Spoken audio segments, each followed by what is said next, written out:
രാവിലത്തെ ചായ കുടിയാട്ടോ. ദോശയും ഉരുളക്കിഴങ്ങ് കറിയുമാണ്. അപ്പോൾ ഇന്ന് പോവണ്ടാത്തത് കൊണ്ട് തന്നെ ഇന്നെല്ലാം പതിയാട്ടോ.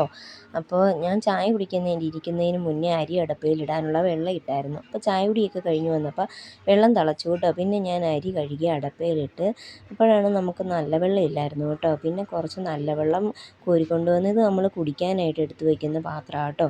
കുടിക്കാൻ വേണ്ടി മാത്രം വയ്ക്കുന്ന പാത്രം. അങ്ങനെ അതിലും കുറച്ച് വെള്ളം ഒഴിച്ച് അടുക്കള ആവശ്യത്തിന് വെള്ളം ഇല്ലായിരുന്നു കേട്ടോ.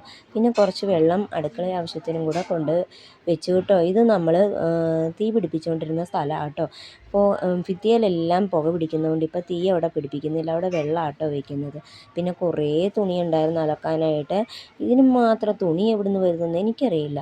അങ്ങനെ തുണിയെല്ലാം മുക്കി വെച്ച് എല്ലാം കുറേശ്ശെ ആട്ടോ അലക്കുന്നേ. അതിൻ്റെ ഇടയ്ക്ക് വേറെ പരിപാടിക്കൊക്കെ പോകും. അങ്ങനെ തുണിയെല്ലാം മുക്കി വെച്ച് അലക്കി. പിന്നെ റൂട്ടിലാട്ടോ വണ്ടി വെള്ളം കൊണ്ട് വെച്ചേക്കണം. അപ്പോൾ അതും ഇടയ്ക്ക് ചെന്ന് അതും എടുത്തുകൊണ്ട് വന്ന്. അപ്പോൾ നമ്മുടെ അലക്കൊക്കെ കഴിഞ്ഞപ്പോഴത്തേനും നമ്മുടെ ചോറ് വെന്ത് കേട്ടോ. അങ്ങനെ നമ്മൾ ചോറും തടയിലിട്ട് തുണി അപ്പോൾ വിരിക്കാൻ ഊരിപ്പിഴിഞ്ഞ് വെച്ചതെല്ലാം വിരിക്കാനുണ്ടായിരുന്നു. അതെല്ലാം അപ്പോഴത്തേനും ചെറിയ തോതിൽ വെയിലൊക്കെ വന്ന് തുടങ്ങി കേട്ടോ. നമുക്കും മൂടലായിരുന്നു ഇവിടെ. അങ്ങനെ തുണിയെല്ലാം വിരിച്ച് കഴിഞ്ഞപ്പോഴത്തേനും ഞാൻ ആകെ അവശതയായി. വെള്ളം കുടിയോ